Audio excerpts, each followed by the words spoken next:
Welcome and thank you for tuning in to the 412 Double Play podcast. Some late night games, an ongoing issue persists this past week. We've talked about it before. We'll talk about it some more today. The team's offensive woes and more. But before we get into that, I am, as always, host Michael Castrogano. With me, my double play partner, Ed Wassel. Ed, with some late night games, were you able to catch any of them? They were typically during, I guess, the time where you'd be getting home from work is when the games were starting. Were you able to catch any of them? No, caught a little bit Friday, but busy weekend this weekend. We had our anniversary was Saturday, and we had a wedding today. So, Congratulations.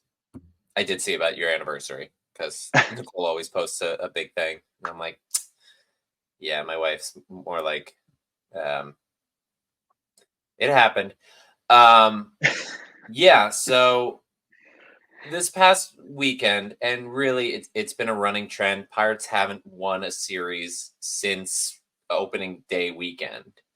We're going to talk about that in a second, but first, transactions really quick. Only thing that changed was following the bullpen game on Wednesday. They really needed some help in the pen. Ryder Ryan was optioned to Indianapolis ahead of the Giants series. Kyle Nicholas was recalled to join the club ahead of that series. Nicholas got into the game today, had a really strong inning.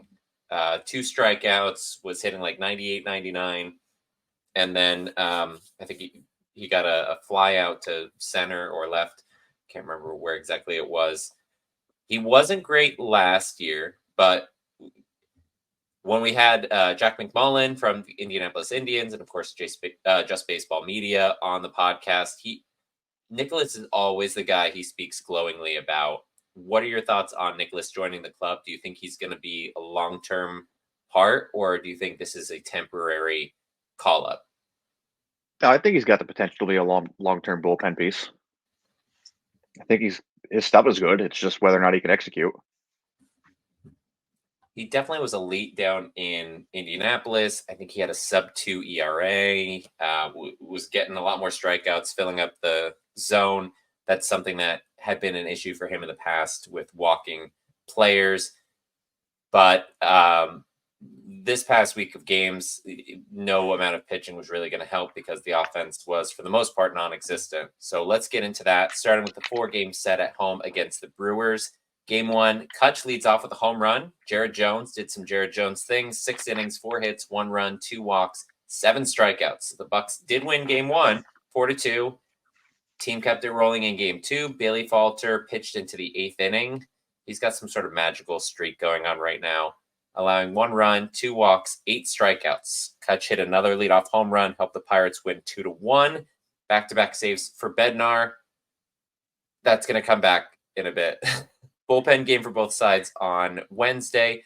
Former Pirate Bryce Wilson faced off against Josh Fleming. Fleming, opener-type role, was cruising through the first 2 innings. He left with 2 on and 1 out, one of whom had reached on an error, I think Rowdy Tellez error in the 3rd inning. Luis Ortiz got a bit wild. I think he hit a batter. He walked 1 or 2. 3 runs ended up scoring, and that was the decider. Bucks lost 3-2. And then final game, Mitch Keller facing off against Cy Young contender Freddie Peralta. Neither of the starters fared all that well. I think each of them gave up 4+ runs. But it came down to another bullpen blow-up. Aroldis Chapman, 8th inning, gave up a 2-run homer. Pirates ended up losing 6-5. We're going to talk about the offense and how that's a problem, but in games where the team does score a handful of runs, it seems like that's when the bullpen is its most fragile. What do you think is the issue currently with the bullpen, and what can be done to fix it? I mean, as far as like Chapman and Ortiz, they've just been wild, which we know Chapman's been like that his entire career. I mean, you talk about when we do score a handful of runs, that's when the bullpen's at its worst. Well, that only happens once a week.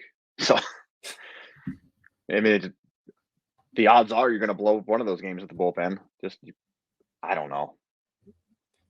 Yeah, I think that last game was only the 2nd time this season that we scored 4+ runs and lost. Weekend series in San Francisco was pitcher's duel throughout. Starting off Friday night, scoreless into the ninth inning. Pirates squandered multiple opportunities. Giants walked it off against Bednar.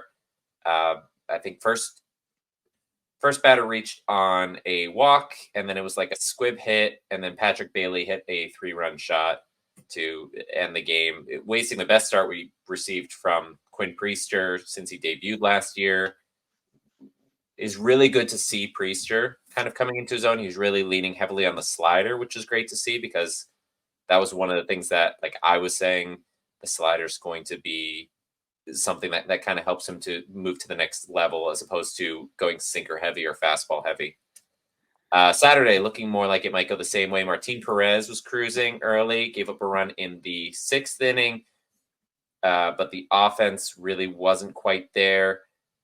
Bucks managed to get an equalizer in the 7th. Rowdy Tellez got a sac fly, went to extra innings, and then top of the 10th, Brian Reynolds led off with a 2-run shot to left. Key Brian Hayes followed with his first homer of the season, and then Bednar came in for the bottom of the 10th inning, and he struggled again. He allowed a 2-run shot to Soler to lead it off on his first pitch. On his first pitch, yeah.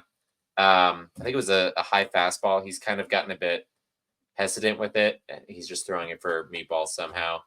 Did manage to finish the inning, secured that 4-3 win. Came in today, potential to win our first series, like I said, in 3 weeks. Jared Jones on the bump, but the Giants came out swinging. They were like swinging early and often, managing to square up his fastball. He was starting to go a little bit more changeup heavy later on in his start. 3rd inning, he gave up 2 solo home runs and a sac fly to center or left or center. I don't remember exactly. And they just weren't able to get any runs. Jared Triolo got 2 RBI, 1 on a single, 1 on an RBI ground out, but they fell in the finale today, 3-2. Ed, what is the biggest takeaway from this Giants series in your mind? That the team just still continues to struggle to get runs. That's the biggest thing for me. If you don't score, it doesn't matter how good your pitching is, you're not going to win. I think the biggest issue is that they're not being clutch because they were getting guys on base, not consistent. Maybe it's an issue with the lineup construction because the bottom of the lineup changes every single day. I mean, we're going to go into this again, but even lots of teams change the lineup every day. Game 3 against Milwaukee, Kutch doesn't start. He just had 2 leadoff home runs 2 nights in a row. Yeah, and he needs a lot of rest because he's 37 and his knees don't work. He's DHing. You can't play 3 games in a row as a DH. But in today's game, the bottom 3 in the lineup, which does include Triolo, went 1 for 4, 0 for 3. Henry Davis 0 for 2 with 2 strikeouts again. Sawinski pinch hit 0 for 1. Joey Bart 0 for 1. So that's a combined 1 for 11. Like, that's a big hole in the bottom of the order. And it feels like Michael Taylor has really dropped off from that early start. He's coming back to what kind of people expect him to be. But Henry Davis, how much longer do you think he has on this team? With the way that the brass of this team work, it seems like they don't send anybody down unless they're not really deserving. Like we've mentioned it in previous episodes where it seems like some of these prospects or younger players have this ridiculously long leash and others have like 1 bad series and they're sent back down. They definitely have certain things that they want to see from some players. Davis, I mean, on both sides of the ball, there was the 1 inning today, and it didn't come back to burn them, but there was a foul ball that was popped up, and Rowdy wasn't able to corral it. And then like 1 or 2 pitches later, it was a foul ball pop up, and then Henry Davis wasn't able to catch it. And I think Jones was able to strike the batter out or got a weak ground out, whatever it was. But those are the kinds of things that over the course of a season can come back to hurt a team. And the defense, as I think we mentioned maybe a couple weeks ago, has been a real issue. There were some defensive liabilities in the outfield in the Brewers series. There was a ball that fell in no man's land, I think twice today in the outfield. And the sun was, I think, a factor. Cruz was running out to left and Reynolds was coming in, and neither of them could find the ball. But they just need to be a little bit more polished with that. I hope they can be. Well, yeah. Any other final thoughts on the past week? I did call it right. I'm not happy that I did. We both said that it would be a split series for the Brewers. You said 2-1, and I said 1-2 for the Giants series. It very easily could have been 2-1 in the Giants series, though. I mean, it could have been 3-0 in the Giants series. They had plenty of opportunities to score, and we're going to talk about that. We got two specials today, and we're going to potentially spend ample time on both of them. But one of them will be about the missed opportunities there. But first, we're going to head back to Down on the Farm, starting with Indianapolis. Short week for Indy in Omaha to face the Storm Chasers. Rain canceled half of their games, so they played 3 games. They lost 2 of them, sitting at an even 12-12 currently. Skenes watch continues. Paul Skenes had his longest and most challenging starts of the spring. He pitched into the 5th inning for the first time in his professional career. 5 hits, 2 runs, 1 earned run. The error, I think, was actually on him. 1 walk, 7 strikeouts. Nick Gonzalez continues to hit. He had a home run this past week, upping his season line to a 1.024 OPS. I think it's only a matter of time before he rejoins the Bucks. He is still striking out at a pretty high clip, and that's something that I think will be exploited more at the top level, but he's doing everything else right. So I think that may be a spark that they need. I talked about that with Jim Stam and Gary Morgan on Pirates Fan Forum, which if you guys are listening to this, you probably have heard of them or watched their show as well. They've got to do something to kind of get a spark into this offense. Moving down another level, Altoona hosting the Akron Rubber Ducks. Curve have been in a big slump. They lost all 6 games this past week. They're currently mired in a 9-game losing streak, dropping their record to 5-14. Rough week for pitching, though Sean Sullivan had a solid start. 5 innings, 2 hits, 1 run. While Kervin Pichardo continues to impress since joining the team. 6 for 13 with a home run, 3 walks, and 0 strikeouts over the 6-game set against Akron. Down to Greensboro, traveling to Greenville to face the Drive. The Grasshoppers split the 6-game series. Sammy Siani had a solid week, posted a 333, 389, 533 slash line coming into today. Then he went over 4, did have a home run, going 2 for 3 on stolen base attempts in the first 5 games. Patrick Riley quietly becoming a pitching prospect to watch. He had a 5 shutout inning appearance, 2 hit ball, 2 walks, 8 strikeouts. Really good stuff. He could become a fast riser through the system. A 2023 draft pick. Hoppers moved to 12-8. And finally, Bradenton, early season struggles continue for the Marauders. They lost 5 of 6 against the Clearwater Threshers, dropping to 4-17. We have some really rough records in the minors. Michael Kennedy had a strong start, 5 innings, 1 run ball, 6 strikeouts, no walks. The offense was powered by a 1.113 OPS from Garrett Forrester and a 636 slugging from catcher Omar Alfonso. Ed, I'm just going to pivot to Indianapolis because I know that's the one you probably follow the closest. We're not going to project on when Skenes is going to come up. I know that we each have our own theories and guesses as far as how soon he may appear. If the team were to select someone from the minor leagues from Indianapolis, say Nick Gonzalez or Leo Verpaguero, who's also doing pretty well, or if they were to like select somebody else, Aaron Shackelford even, I'm just throwing like a name out there. Who is the obvious switch on the team? Because obviously Henry Davis, if they were to move a catcher, but as far as middle infielder, I know Triolo isn't hitting great, but his defense has been top notch. I think he's tied for most defensive runs saved at second base. He's right there with Ketel Marte in the National League. Alika Williams isn't playing a ton, but when he plays, he hits. and he's still playing plus defense. And then there's O'Neal Cruz, who this past week is actually back to hitting, which is a fun little thing. Let me see. I just had his stats pulled up. This past week, 350, 435, 450 triple slash. So who would they switch out, or who could they switch out in your mind? I think we talked about this last week when you asked pretty much the same question, and I went with Tellez, which I'd probably still go with Tellez. I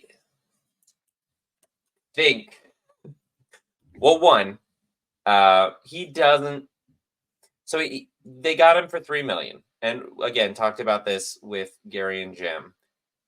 That is not an amount of money that they're going to say, okay, we need to hold on to this guy because we've invested X amount of dollars. $3 million is a drop in the bucket if they're actually looking to contend this year. That said, I think that they feel like they have something with Tellez that's close. He's had some hard hit balls lately. He finally broke through today. He got the sac fly yesterday. He got the sac fly today. He had a hard hit double. He had a second double, actually. He had 2 doubles today. It was the darndest thing. Guy doesn't have a extra base hit for almost a month, and then he has 2 in the same game. I don't think that they are saying he has an unlimited leash, but I think they feel comfortable with him at first base. And also, if you don't have him at first base, you're playing Connor Joe every day. And if something happens to Connor Joe, who else do you put there? Probably Triolo. I mean, yeah, but so you got 2 righties, and Triolo's defense is much better served at second. Well, who do you displace? I don't know. It's tough. I think we've got a lot of outfielders. I think. Yeah,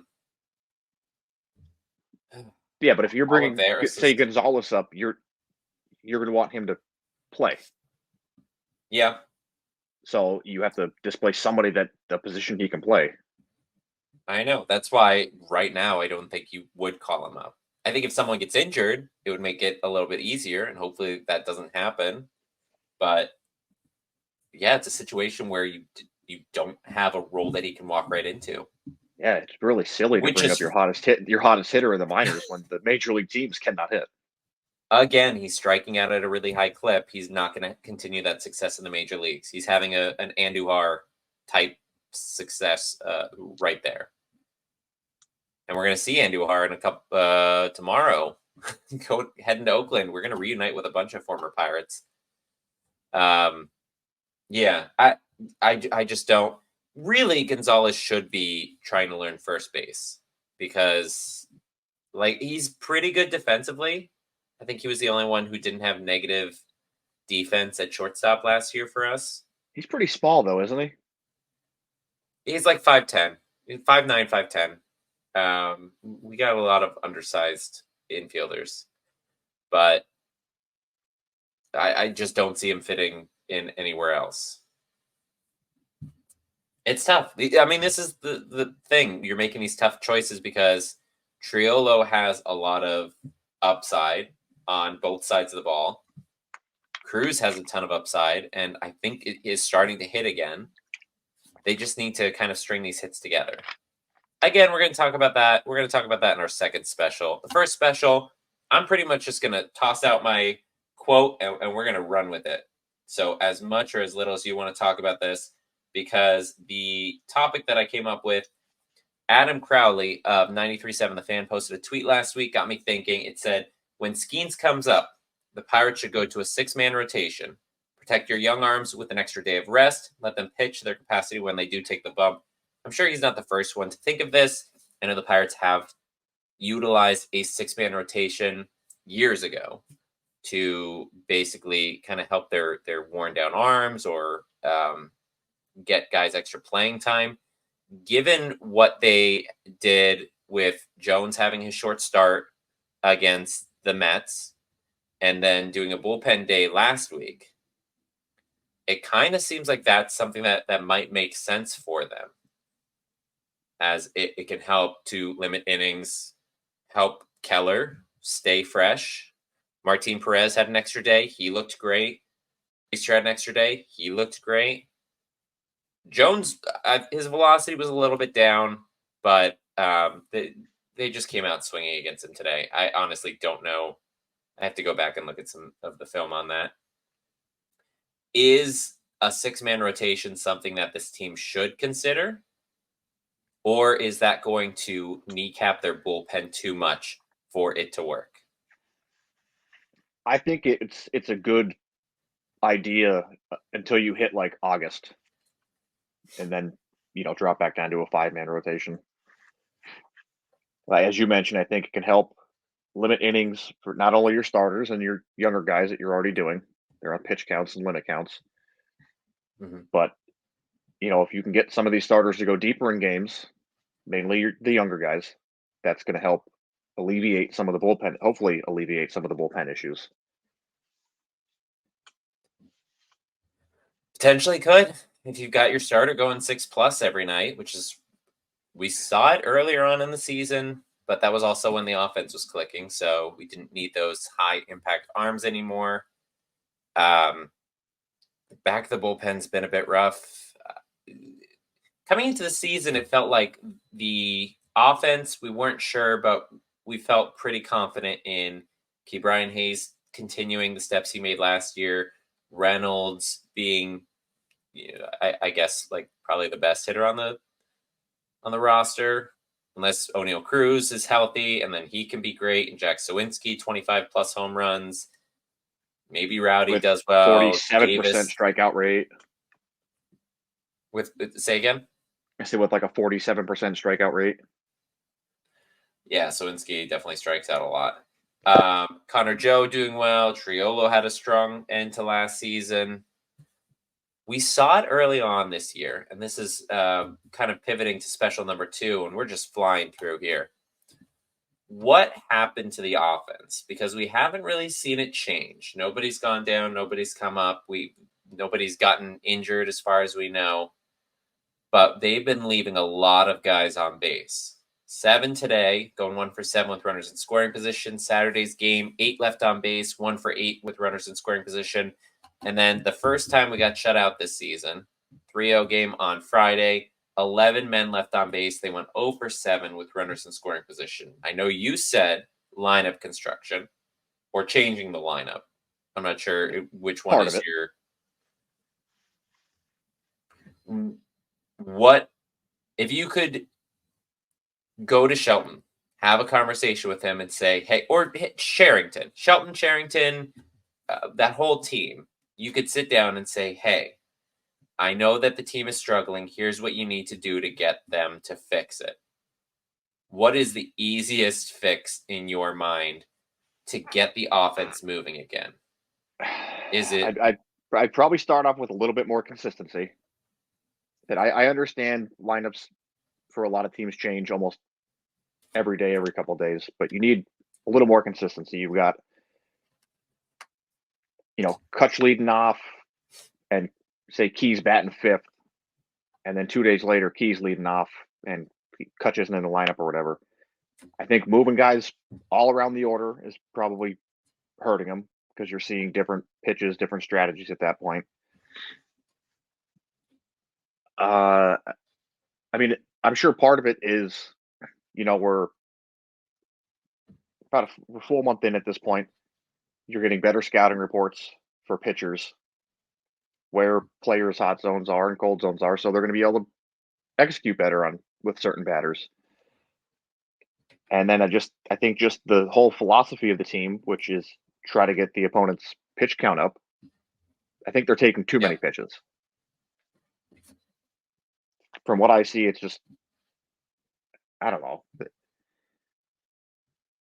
They're taking too many borderline pitches that, with the way the umpires have been, can honestly go either way. And I feel like it's just hurting the team more than it helps them at this point.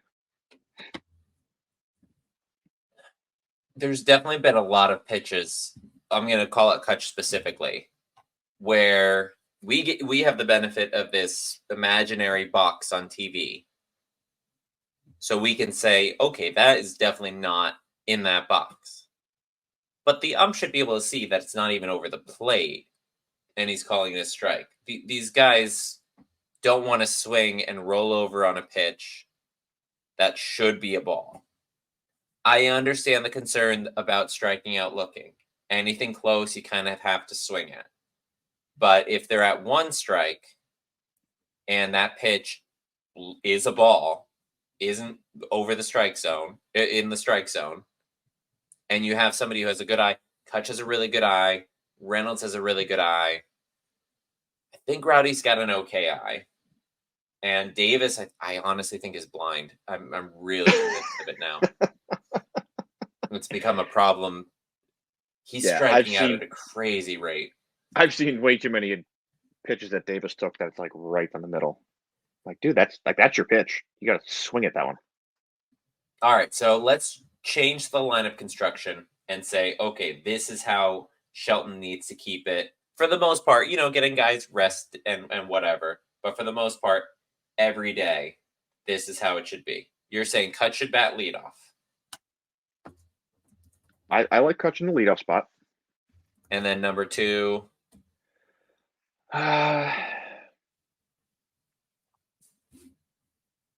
Right now, Reynolds has been almost every day the number 2 hitter. I'd probably drop Reynolds to 3. Okay. So 2, I would have either Triolo or maybe Joe if Connor Joe's playing. Okay, so Kutch at 1. Triolo, Joe at 2. Now, why Triolo? I feel like he does a better job at fighting off close pitches. He's got pretty good speed. He can definitely hit for average given the opportunity. So he currently has an on-base percentage of .299. He's hitting .221 with a .274 slugging percentage. Kutch didn't play in today's game, but typically has a pretty high on-base percentage and would be batting ahead of somebody who, when Triolo hits the ball, it's pretty good. Let me just get Kutch's on base. Kutch's on base percentage is .310, which is also ahead of him. Yeah, that'd be all right. I want to hear the whole thing. I'm not gonna pass judgment on this. I don't think Triolo at number 2 is a bad thing because I think that Kutch has a good eye, could get on base, and then Triolo can kind of like flick the ball through a hole. Joe has just been a clutch hitter, so I'm okay with moving. He was 0 for 4 today, but I'm okay with him being up there higher when he plays. Reynolds at 3. Who's at number 4? Reynolds at 3. Number 4 is tricky because we don't have a good cleanup hitter. We don't have a traditional cleanup hitter. Unless you're going to say like Cruz, because Cruz fits the mold of it. Tellez would fit the mold of it. And like I said, I think he is coming around. He's not, he's going to have peaks and valleys. It's not going to always be great, but if he's kind of figuring something out, then that'd be great. Yeah, I might do Cruz. Cruz at 4. I'd say Key at 5.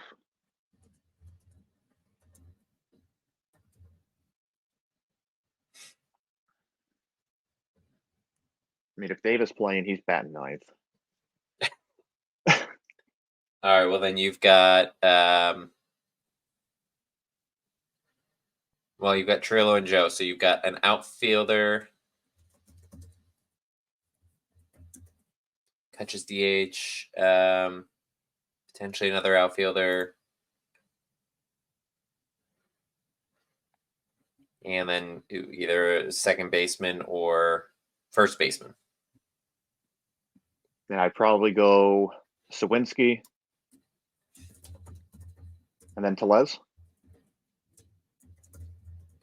All right, so the only problem is that you've got back-to-back lefties. But I'm okay with back-to-back lefties. Yeah, you got back-to-back lefties. Yeah. All right, so you'd go Kutch, Triolo / Joe, Reynolds, Cruz, Key, Sawinski, Tellez, Davis. That's Yes. not bad. Honestly, at this Now, point, if Bart was playing, Bart would probably be batting sixth. he has cooled off considerably, but like he's definitely been something. He's definitely been helping the team overall currently. Bless you. Hitting allergy season, so thanks. All right, now you construct your lineup. All right. So when Kutch is playing, I like Kutch at 1. When Kutch is not playing, I do like Key at 1. I mean, against lefties, it has to be one of those two. I understand them wanting Cruz at 1 and why he was there early on in the season, but I just see him more as a middle of the order piece. Triolo also could be really good in like a 1 or 2 spot. I probably would put Reynolds at 2. So if we're going Kutch or Key at 1, Triolo or Reynolds at 2. Let me see. And then, I mean, I do like Key as a 3-hitter. I think that he fits really well there. We skipped 6 on yours, but I'm assuming that'll be the other Triolo or Joe one. Yeah.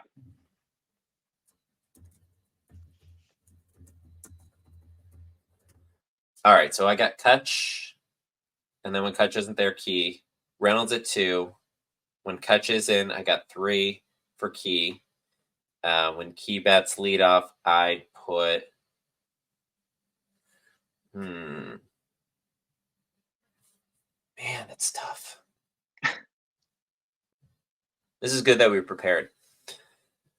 Because I don't think Cruz is ready there. I think Cruz could fit in like a 4 or 5. I do think that Sawinski does need to get moved. And yeah, I think Tellez could break through. Maybe I'd put him up there and then maybe have a similar order to you. I think right now Davis needs to be either 9 or just sit more.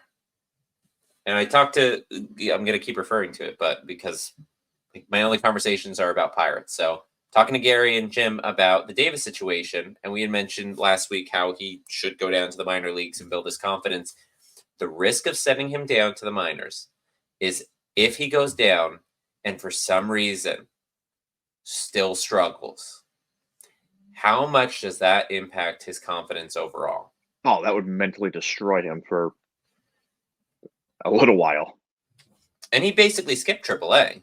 I'm not even sure if he did go there for any point in time, if he just went from AA, like Altoona, right to here.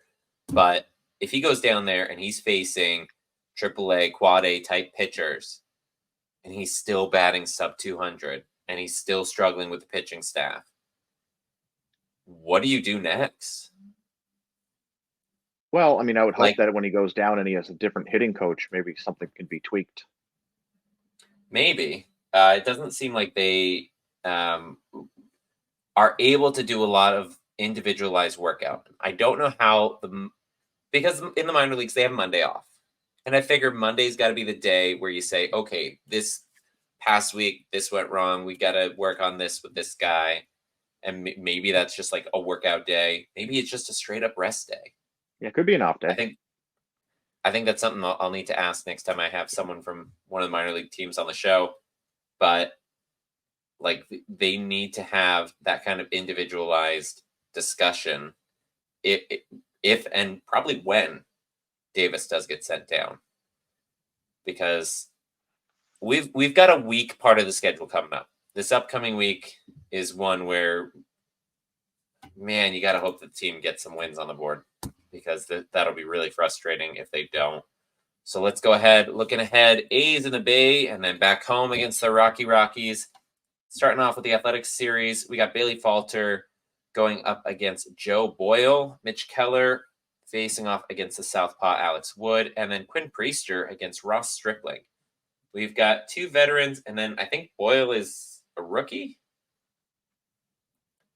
What are your thoughts on? I know that you did look to the stats for the Athletics. They're coming in a bit hot. They just took a series against the Orioles. They split a series before that against the Yankees. Like they're on a little bit of a roll. Not a big one, but a better roll than we are. But also, they're not a great team. They're not a well-run team. They're a 12-17 team. It's a little bit worse than us. They're not loaded with talent. No. You go ahead and give me some thoughts that you have on them. Right now, Zach Geloff leads the team in WAR, and I'm pretty sure he's on the injured list. I feel like it's a great opportunity to get the offense clicking again. I know their starters, from at least the three that we're facing, all had, I believe, an ERA of 6+. They might be pretty bad. They do have two good starting pitchers. Paul Blackburn, he has where's his ERA?